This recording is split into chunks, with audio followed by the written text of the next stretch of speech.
গত বছরের জুন মাসে মধ্যপ্রাচ্যে যে যুদ্ধ শুরু হয়েছিল তা ইসরায়েলের জন্য ছিল ইতিহাসের অন্যতম ভয়াবহ অভিজ্ঞতা। মাত্র ১২ দিনের এই সংঘর্ষে ইরানের ক্ষেপণাস্ত্র হামলায় ইসরায়েলের বহুস্তর ভিত্তিক আকাশ প্রতিরক্ষা ব্যবস্থাকে কঠিন পরীক্ষার মুখে ফেলে দেয়। সে সময় ইরান তাদের সামরিক ভাণ্ডারের সবচেয়ে শক্তিশালী অস্ত্র ব্যবহার করে ৫ শতাধিক ব্যালিস্টিক ও ক্রুজ ক্ষেপণাস্ত্র ছুড়ে দেয় বলে বিভিন্ন প্রতিবেদন উল্লেখ করা হয়। এই হামলার মাত্রা এতটাই ব্যাপক ছিল যে ইসরায়েলের অভেদ্য বলে পরিচিত আয়রন ডোম, ডেভিড সিলিং এবং অ্যারো সিস্টেম বারবার চাপের মুখে পড়ে যায়। অনেক ক্ষেত্রে প্রতিরক্ষা ব্যবস্থা সফল হলেও একাধিক ক্ষেপণাস্ত্র প্রতিরক্ষা ভেদ করে ইসরায়েলের গুরুত্বপূর্ণ এলাকায় আঘাত হানতে সক্ষম হয়। বিশেষজ্ঞদের মতে ওই সংঘাত ইরানের ফাতা এবং খাইবার শিকান সিরিজের ক্ষেপণাস্ত্রগুলো নতুন ধরনের আতঙ্ক তৈরি করে, কারণ এই ক্ষেপণাস্ত্রগুলো শুধু দ্রুতগতির নয় বরং আঘাতের শেষ মুহূর্তে দিক পরিবর্তন করতে সক্ষম। অনেক প্রতিবেদনে বলা হয় এগুলো হাইপারসোনিক গতিতে আক্রমণ করায়। ইসরায়েলের মাল্টি লেয়ার ডিফেন্স সিস্টেম সবসময় কার্যকর প্রতিরোধ গড়ে তুলতে পারেনি, যার ফলাফল হিসেবে তেল আবিব সহ বিভিন্ন শহরে ক্ষেপণাস্ত্র হামলার অভিঘাত স্পষ্ট হয়ে ওঠে এবং ইসরায়েলের প্রতিরক্ষা সীমাবদ্ধতা জনসম্মুখে চলে আসে। এই অভিজ্ঞতা থেকেই ইসরায়েল এখন নতুন প্রতিরক্ষা প্রযুক্তির দিকে এগিয়ে যাচ্ছে। দেশটি তাদের পরবর্তী প্রজন্মের ক্ষেপণাস্ত্র প্রতিরক্ষা ব্যবস্থা অ্যারো-৪ নির্মাণ প্রায় শেষ পর্যায়ে নিয়ে এসেছে বলে পশ্চিমা গণমাধ্যমের একাধিক প্রতিবেদনে দাবি করা হচ্ছে।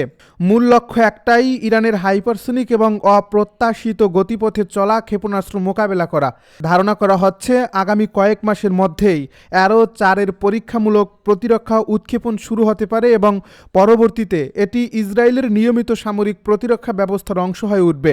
অ্যারো-৪ প্রকল্পটি শুধু ইসরায়েলের একক উদ্যোগ নয়, এটি ইসরায়েল অ্যারোস্পেস ইন্ডাস্ট্রিজ এবং যুক্তরাষ্ট্রের মিসাইল ডিফেন্স এজেন্সির যৌথ সহযোগিতায় নির্মিত হচ্ছে, যার ফলে প্রযুক্তিগত দিক থেকে এটি আরও উন্নত এবং আন্তর্জাতিক সমর্থনে শক্তিশালী অবস্থানে রয়েছে। ইসরায়েলের দাবি অনুযায়ী এই সিস্টেম এমনভাবে ডিজাইন করা হয়েছে যাতে এটি আকাশে চলন্ত ব্যালিস্টিক ক্ষেপণাস্ত্রের গতিপথ বিশ্লেষণ করে দ্রুত সিদ্ধান্ত নিতে পারে এবং প্রয়োজন হলে কয়েক সেকেন্ডের মধ্যে প্রতিরোধমূলক হামলা চালাতে সক্ষম হয়। অ্যারো-৪ সবচেয়ে বড় বৈশিষ্ট্য হচ্ছে এটি পৃথিবীর বায়ুমণ্ডলের ভেতরে এবং বায়ুমণ্ডলের বাইরেও কাজ করতে পারে, অর্থাৎ এটি একই সঙ্গে মহাকাশের পর্যায়ে এবং আকাশ সীমার অভ্যন্তরে প্রতিরোধ গড়ে তুলতে পারবে।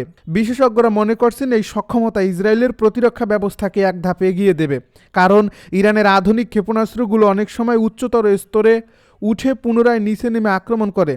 সেখানে সাধারণ প্রতিরক্ষা ব্যবস্থা সময়মতো প্রতিক্রিয়া জানাতে ব্যর্থ হতে পারে, কিন্তু অ্যারো-৪ সেই জায়গায় দ্রুত শনাক্তকরণ এবং প্রতিরোধ গড়ে তুলতে পারবে। আরেকটি গুরুত্বপূর্ণ প্রযুক্তি হচ্ছে হিট টু কিল পদ্ধতি। এই প্রযুক্তিতে প্রতিরক্ষা ক্ষেপণাস্ত্রে আলাদা বিস্ফোরক বহনের প্রয়োজন হয় না, বরং অত্যন্ত উচ্চ গতিতে শত্রু ক্ষেপণাস্ত্রের সঙ্গে সরাসরি সংঘর্ষ ঘটিয়ে সেটাকে ধ্বংস করে দেওয়া হয়। সামরিক বিশ্লেষকেরা বলছেন এই পদ্ধতি অনেক বেশি নির্ভুল এবং কম ঝুঁকিপূর্ণ, কারণ বিস্ফোরক ব্যবহার করলে ধ্বংসাবশেষ বড় এলাকায় ছড়িয়ে পড়তে পারে, কিন্তু সরাসরি আঘাতের মাধ্যমে ধ্বংস করলে লক্ষ্যবস্তু নিশ্চিতভাবে নিষ্ক্রিয় করা সম্ভব হয় এবং ক্ষতির পরিমাণও তুলনামূলক কম হয়।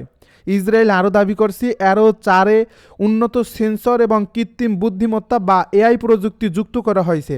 এর ফলে দ্রুত গতিতে ছুটে আসা ক্ষেপণাস্ত্র, যুদ্ধবিমান বা ড্রোন শনাক্ত করে তাৎক্ষণিকভাবে ট্র্যাক করা সম্ভব হবে। এআই ব্যবস্থার মাধ্যমে ক্ষেপণাস্ত্রটির সম্ভাব্য গতি, দিক পরিবর্তনের সম্ভাবনা এবং আঘাতের লক্ষ্যস্থান বিশ্লেষণ করে সিস্টেমটি সিদ্ধান্ত নিতে পারবে কোন মুহূর্তে ইন্টারসেপ্ট করা সবচেয়ে কার্যকর হবে। মধ্যপ্রাচ্যে আবারও উত্তেজনার পারদ চরমে উঠেছে, কারণ ইরানের বিরুদ্ধে কমান্ডো স্টাইলে সামরিক অভিযান চালানোর সম্ভাবনা নিয়ে নতুন করে আলোচনা শুরু হয়েছে আন্তর্জাতিক অঙ্গনে। মার্কিন প্রেসিডেন্ট ডোনাল্ড ট্রাম্প ইরানের সর্বোচ্চ ধর্মীয় নেতা আয়াতুল্লাহ আলী খামেনিকে ঘিরে যে কঠোর অবস্থান নিয়েছেন তা এই উত্তেজনাকে আরও বাড়িয়ে তুলছে। এমন পরিস্থিতিতে ক্যারিবীয় অঞ্চল থেকে মধ্যপ্রাচ্যের দিকে যাত্রা করছে যুক্তরাষ্ট্রের আরও একটি শক্তিশালী বিমানবাহী রণতরী। আর এই খবর প্রকাশ্যে আসার পর থেকেই প্রশ্ন উঠছে, তাহলে কি ইরানের বিরুদ্ধে বড় ধরনের অভিযান শুরু করতে যাচ্ছে যুক্তরাষ্ট্র? বিশ্লেষকদের মতে এটি শুধু একটি সামরিক প্রস্তুতি নয়, বরং সম্ভাব্য যুদ্ধের পূর্বাভাসও হতে পারে। কারণ সাম্প্রতিক সময়ে যুক্তরাষ্ট্র এবং ইরানের সম্পর্ক আবারও বিপজ্জনকভাবে তলানিতে গিয়ে ঠেকেছে। পারমাণবিক ইস্যুতে ইরানের সাথে পরোক্ষ আলোচনা চললেও বাস্তবে দুই দেশের মধ্যে সামরিক উত্তেজনা একটুও কমেনি, বরং যুদ্ধের আশঙ্কা প্রতিদিন আরও দৃশ্যমান হয়ে উঠছে। বিশেষ করে খামেনিকে কেন্দ্র করে যুক্তরাষ্ট্রের সম্ভাব্য ষড়যন্ত্র বা রেজিম চেঞ্জ পরিকল্পনা নিয়ে মধ্যপ্রাচ্যের বিভিন্ন গোয়েন্দা রিপোর্টে উদ্বেগ বাড়ছে। কারণ যুক্তরাষ্ট্র যদি সত্যিই ইরানের নেতৃত্বকে টার্গেট করে কোনো গোপন অভিযান চালায়, তাহলে সেটি শুধু ইরান নয়, পুরো অঞ্চলে বড় ধরনের আগুন জ্বালিয়ে দিতে পারে।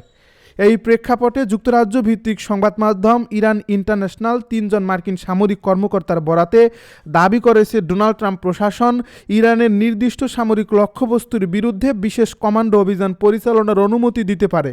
এই অভিযানের মূল লক্ষ্য হতে পারে ইরানের পারমাণবিক স্থাপনা এবং ক্ষেপণাস্ত্র সংক্রান্ত গুরুত্বপূর্ণ সামরিক ঘাঁটি। বিশ্লেষকদের মতে এমন অভিযান হলে তা হবে অত্যন্ত ঝুঁকিপূর্ণ এবং বিস্ফোরক, কারণ ইরানের সামরিক অবকাঠামো শুধুমাত্র প্রতিরক্ষামূলক নয়, বরং তাদের পাল্টা হামলার সক্ষমতাও অনেক শক্তিশালী। যার ফলে যুক্তরাষ্ট্র যদি সামান্য ভুল হিসাব করে বসে, তাহলে এটি ইতিহাসের সবচেয়ে বড় কৌশলগত ভুলে পরিণত হতে পারে। এর আগে চলতি বছরের শুরুতেই মার্কিন কেন্দ্রীয় কমান্ডো মধ্যপ্রাচ্যের নির্দিষ্ট জলসীমায় ইউএসএস আব্রাহাম লিঙ্কন বিমানবাহী রণতরী মোতায়েন করেছিল।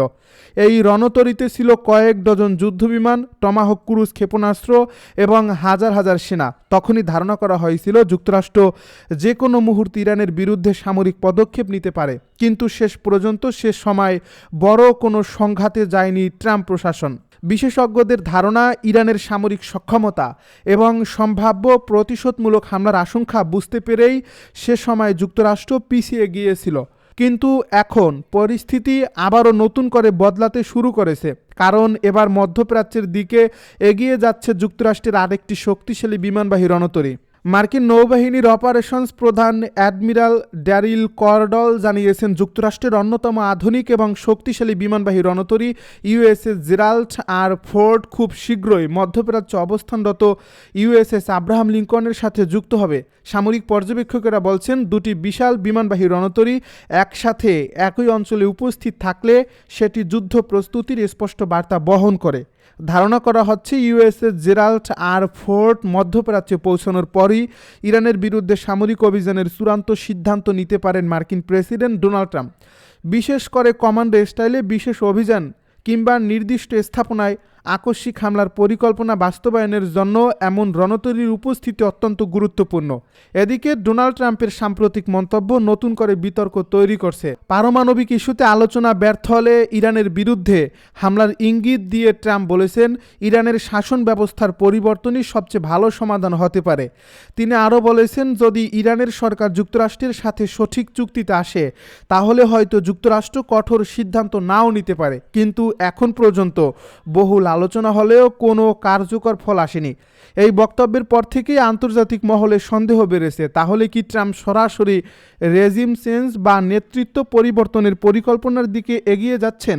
কারণ যুক্তরাষ্ট্র অতীতেও বিভিন্ন দেশে একই ধরনের পরিকল্পনা বাস্তবায়নের চেষ্টা করেছে, আর ইরানের মতো শক্তিশালী রাষ্ট্রের ক্ষেত্রে সেই ধরনের পদক্ষেপ পুরো অঞ্চলে বিশাল যুদ্ধের জন্ম দিতে পারে।